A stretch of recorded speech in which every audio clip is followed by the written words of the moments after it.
E aí, meus amigos do Revisão PGE, tudo certo? Estou aqui para o nosso 8º encontro de Direito Constitucional dessa revisão final PGE Tocantins.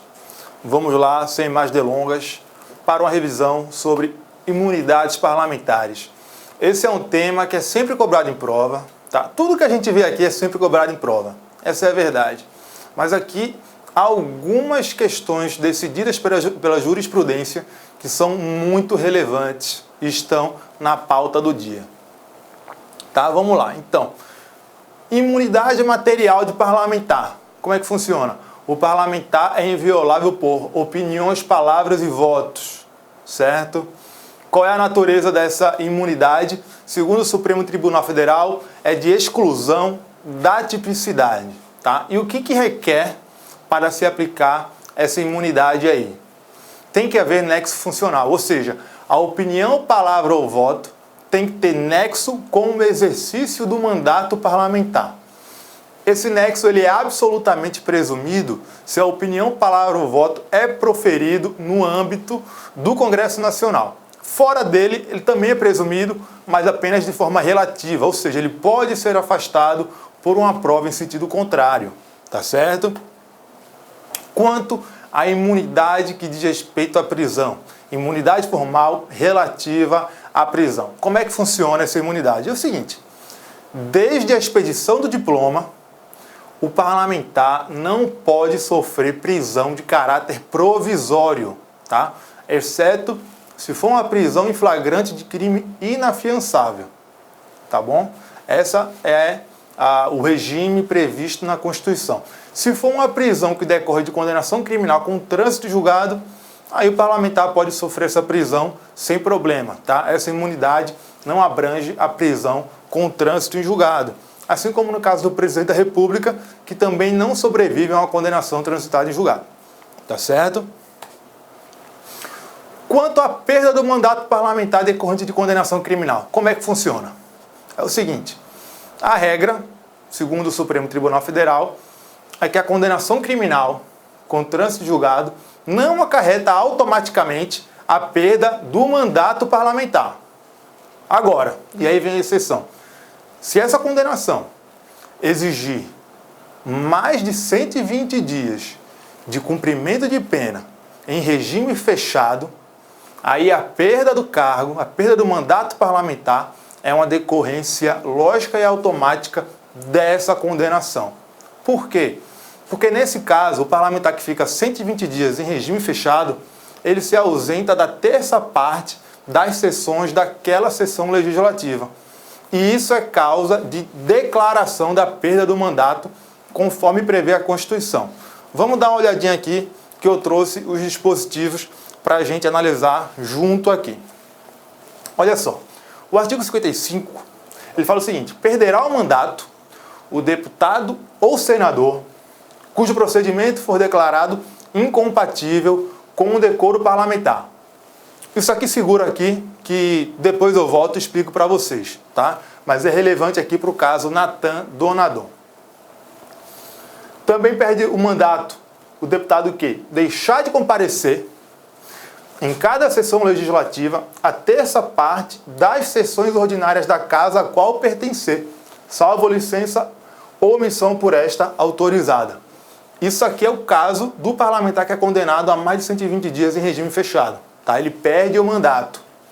6. Perde o mandato parlamentar que sofrer condenação criminal em sentença transitada em julgado. Aí vocês perguntam, como assim? O artigo 55 fala que perde o mandato o parlamentar com condenação transitada em julgado. Então por que o STF disse que não? Porque é o seguinte, o STF falou o seguinte, a perda do mandato quando há condenação transitada em julgado não é uma consequência automática da condenação. A Casa Legislativa vai deliberar sobre a perda do mandato nesse caso ou não. Tá? Já se exigir 120 dias em regime fechado, mais de 120 dias, aí a perda do mandato é automática. A Casa não vai deliberar sobre isso. E de onde é que o STF tira essa conclusão? Dos parágrafos do artigo 55. Quer ver? Olha só. O parágrafo 2º fala, nos casos dos incisos 1, 2 e 6, e o 6 é o que fala da condenação criminal transitada em julgado, A perda do mandato será decidida pela Câmara ou pelo Senado por maioria absoluta, tá? Mediante provocação da respectiva mesa ou de partido político representado no Congresso Nacional, assegurada a ampla defesa. Logo, a Constituição diz que é a própria Casa que vai decidir sobre a perda do mandato nesse caso, tá? Então o Supremo apenas aplicou a Constituição. Parágrafo 3º. Nos casos previstos nos incisos 3 a 5, e é no inciso 3 que está prevista a falta, a terça parte das sessões daquela sessão legislativa, a perda será declarada pela mesa da casa respectiva, ou seja, declarada, ou seja, não haverá decisão sobre a questão. A casa simplesmente vai declarar que o parlamentar perdeu o mandato. É uma consequência automática da ausência prolongada desse parlamentar. Vai fazer isso de ofício ou mediante provocação de qualquer de seus membros ou de partido político representado no Congresso Nacional, assegurada, claro, a ampla defesa. Tá? Então, esses são os fundamentos que o Supremo Tribunal Federal utilizou para formar sua jurisprudência nesse sentido. Qual é o caso do Nathan Donadon? Nathan Donadon, ele era um deputado federal e ele foi condenado criminalmente a mais de 10 anos de prisão. Acho que foi uma condenação a 13 anos de prisão, se não estou enganado. Na época, o Supremo Tribunal Federal decidiu o seguinte: olha, a perda do mandato parlamentar não é automática. A casa é que tem que decidir. E nessa época, a votação sobre essa questão era uma votação secreta. Tá? E a Câmara dos Deputados decidiu que o Nathan Donadon não ia perder o cargo. Então, o parlamentar condenado a mais de 13 anos foi mantido no cargo pela própria casa, justamente por quê? Porque o regime de votação, né, era um escrutínio fechado. Pouco tempo depois, a Constituição foi emendada e passou a prever um escrutínio aberto para essa deliberação aí. E o que aconteceu? Depois disso, o Nathan Donadon foi preso, né, por conta do cumprimento da pena. E ele saiu algemado da Câmara dos Deputados. Foi uma quebra de decoro parlamentar. Foi isso que aconteceu. E aí, a Câmara dos Deputados finalmente decidiu cassar o seu mandato por conta do quê? Da quebra do decoro parlamentar. Tá certo? Justamente por conta da alteração da Constituição, que passou a prever uma deliberação aberta nesse caso aí. Tá certo, pessoal? Em relação à prisão preventiva, finalmente, o parlamentar pode sofrer prisão preventiva? Ele não pode? O que aconteceu? O que aconteceu com o senador Delcídio Amaral? Vocês lembram desse caso, né? Ele foi preso por uma decisão de um ministro do STF, né? O ministro Teori Zavascki. E aí muita gente ficou se perguntando: poxa, mas essa prisão foi uma prisão preventiva? Mas parlamentar pode sofrer prisão preventiva? O que foi que aconteceu com ele? Olha só, tem muita gente que explica o caso dizendo que foi uma prisão preventiva que se fundamentou na derrotabilidade da regra imunizante no caso concreto. De certa forma foi, mas essa não é a maneira mais precisa de explicar a situação. Já vou explicar. Primeiro, a gente tem que entender o que é derrotabilidade. A derrotabilidade, ela é o afastamento daquela regra, no caso concreto, sem tornar essa regra inválida. Não é um exame de validade ou invalidade da regra. Como é que acontece isso? A regra é derrotada quando a sua aplicação no caso concreto é contrária aos próprios princípios que justificam a existência dessa regra. Tá? Então, a imunidade parlamentar, ela existe por quê?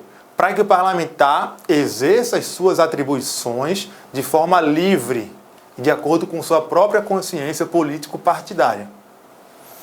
Se o parlamentar se vale de sua imunidade para cometer crimes e não ser preso, aplicar a regra imunizante seria contrária à própria finalidade dessa regra. Logo, ela é derrotada, ocorre derrotabilidade, né? Se tem a derrotabilidade, ela é derrotada no caso concreto e é afastada. Isso é a derrotabilidade. Inclusive, esse tema foi cobrado na prova objetiva da PGM-BH. Não era Carlos Chagas, a banca era o CESP, mas pode ser cobrado por qualquer banca. Tá? E já foi cobrado em prova de advocacia pública. Esse fundamento foi utilizado para decretar a prisão do Delcídio Amaral? Foi, mas não foi o fundamento principal. O que aconteceu no caso foi o seguinte: o ministro Teori Zavascki, ele analisou o caso concreto.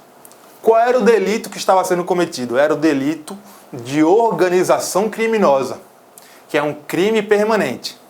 Logo, a situação de flagrância de quem comete esse crime, ela é permanente. Tem-se, portanto, uma situação de flagrância. É um flagrante delito.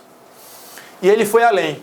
Ele analisou a situação e falou o seguinte: olha, nesse caso, estão presentes os requisitos para se decretar uma prisão preventiva. Certo? Se eu quiser decretar uma prisão preventiva nesse caso, eu poderia. E o Código de Processo Penal estabelece o seguinte: nos casos em que presentes os requisitos para a decretação de prisão preventiva, não é possível conceder fiança. O que o raciocínio nos leva agora?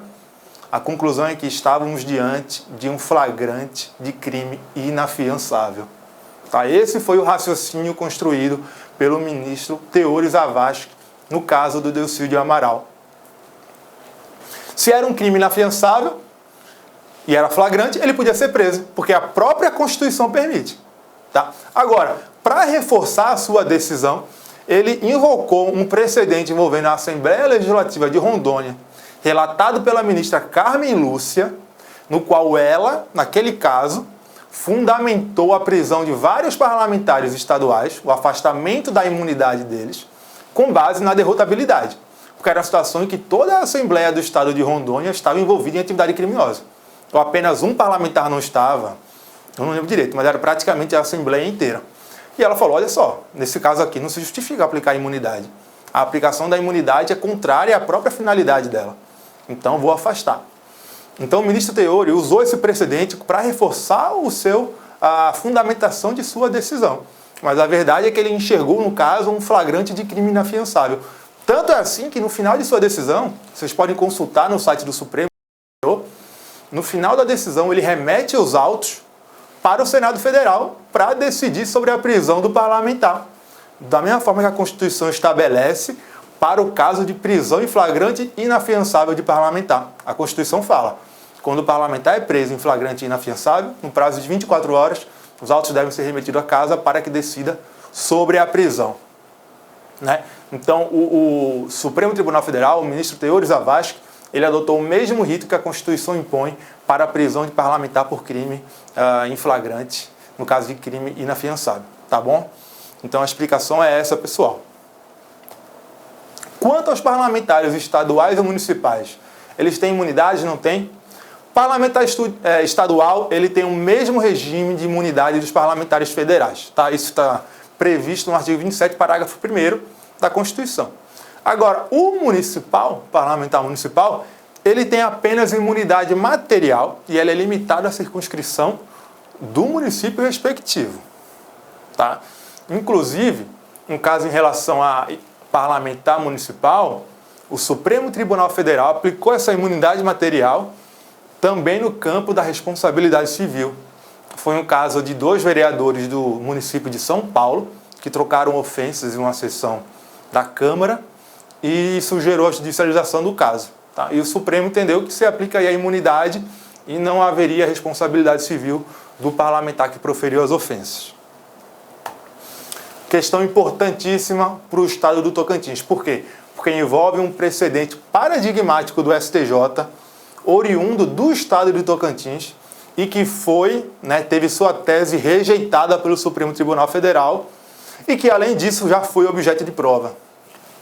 Vamos dar uma olhadinha. É o seguinte: o foro por prerrogativa de função de parlamentar estadual prevalece sobre a competência do Tribunal do Júri? Para responder isso, a gente precisa primeiro dar uma consultada na súmula vinculante número 45. O que ela fala? Ela fala aqui, ó: a competência constitucional do Tribunal do Júri prevalece sobre o foro por prerrogativa de função estabelecido, e essa é a palavra-chave, exclusivamente pela Constituição Estadual. Isso é óbvio, porque a competência do júri está prevista na Constituição Federal. Se uma autoridade possui foro por prerrogativa de função previsto apenas na legislação estadual, no caso na Constituição, não pode esse foro prevalecer sobre a competência do tribunal do júri, porque por conta da hierarquia, da supremacia da Constituição, tá? Isso aí não tem nenhum mistério. Agora, o que foi que o STJ decidiu? O STJ decidiu um conflito de competência oriundo do estado do Tocantins. E ele falou o seguinte: no caso, o deputado estadual do estado do Tocantins tem o foro por prerrogativa de função previsto na Constituição Estadual, onde? No Tribunal de Justiça do Estado. Certo? E o STJ entendeu o seguinte: olha só, o artigo 27, parágrafo 1º da Constituição, ele fala que se aplicam aos deputados estaduais o mesmo regime de imunidades e inviolabilidades dos parlamentares federais. Os parlamentares federais possuem foro por prerrogativa de função no Supremo. E esse foro prevalece sobre a competência do júri. Por quê? Porque é uma norma especial prevista na própria Constituição Federal. E o STJ falou o seguinte: olha, quando a Constituição local estabelece um foro por prerrogativa de função no deputado estadual, no TJ, não é uma norma que está prevista exclusivamente na Constituição Estadual, porque ela decorre da Constituição Federal. Porque o artigo 27, parágrafo 1º, prevê aplicar-se aos deputados estaduais o mesmo regime de imunidades e inviolabilidades previsto para os parlamentares federais. Logo, seria uma decorrência lógica da própria Constituição Federal. Tá? O foro por prerrogativa de função do deputado estadual no TJ. Consequência, não sendo um foro previsto com exclusividade na Constituição Estadual, ele deve prevalecer sobre a competência do júri, porque ele decorreria também da Constituição Federal e não apenas da Constituição do Estado. Essa foi a conclusão do STJ, um julgado do ano de 2010. E o Supremo? O que o Supremo falou? O Supremo nem se importou com isso aí. Olha aí. O Supremo, inclusive, de forma recente, em um momento recente, falou o seguinte: nem sequer a prerrogativa de foro dos deputados estaduais decorre da Constituição Federal. E aí ele se fundamentou até no artigo 96, inciso 3 da Constituição. O que esse artigo fala? Ele prevê a competência do Tribunal de Justiça. Né? Ele prevê o foro por prerrogativa de função do TJ para crimes comuns. E esse dispositivo não elenca deputado estadual entre as autoridades que têm esse foro especial. Olha aí. Artigo 96. Compete privativamente aos tribunais de justiça julgar os juízes estaduais e do Distrito Federal e Territórios, bem como os membros do Ministério Público, em crimes comuns e de responsabilidade, ressalvada a competência da Justiça Eleitoral. Então a STF falou o seguinte: olha só, a própria Constituição prevê o foro por prerrogativa de função nos tribunais de justiça. E ela não inseriu ali deputados estaduais. Ela exauriu a sua disciplina para juízes e promotores. Logo, o foro por prerrogativa de função de deputado estadual não decorre da Constituição Federal. Ele, a caso previsto, será previsto exclusivamente na legislação local. Consequentemente, se for um crime doloso contra a vida, a competência do júri deve prevalecer. Tá? Esse é o entendimento do Supremo Tribunal Federal. E como foi que a Carlos Chagas se posicionou? Ela adotou o entendimento do STF, tá? Na prova da PGE do Maranhão em 2016. Vamos dar uma olhadinha aqui na questão. Deputado estadual de certo estado é suspeito da prática de homicídio doloso cometido após a diplomação. A Constituição desse estado prevê ser o órgão especial do TJ competente para julgar originariamente os deputados estaduais pela prática de crimes comuns. Na hipótese de o deputado vir a ser denunciado pelo cometimento do crime, será competente para julgá-lo. A questão trazia várias alternativas, mas o que importa para a gente é saber. O que importa aqui é saber qual o entendimento que a Carlos Chagas adota em prova. E o gabarito foi o seguinte: Tribunal do Júri, cuja competência, no caso, prevalece sobre o foro por prerrogativa de função estabelecido pela Constituição Estadual, podendo a Assembleia Legislativa sustar o andamento do processo tal como previsto pela Constituição Federal em favor dos deputados federais. Essa parte aqui, né, decorre do artigo 27, parágrafo 1º da Constituição. porque isso aqui é uma imunidade parlamentar de caráter formal, tá? Em relação ao processo. E como está previsto na Constituição expressamente para deputado federal, essa imunidade também se aplica aos deputados estaduais, tá certo? Por fim, uma última jurisprudência interessante sobre imunidade parlamentar, no caso de parlamentar estadual, foi um caso em que um parlamentar estadual estava defendendo a privatização de um banco estadual. E ele forneceu várias informações que se revelaram incorretas sobre a saúde financeira desse banco. No caso, o Supremo decidiu o seguinte, que não estava configurado o crime, tá? No caso, seria um crime contra o sistema financeiro nacional, tá? O crime previsto na Lei 7492. Mas o Supremo decidiu que essa conduta estava cobertada pela imunidade material e o deputado estadual não responderia. Isso pode aparecer na sua prova e vocês precisam estar preparados. Tá bom, pessoal? Por essa aula eu fico por aqui e nos vemos no próximo encontro.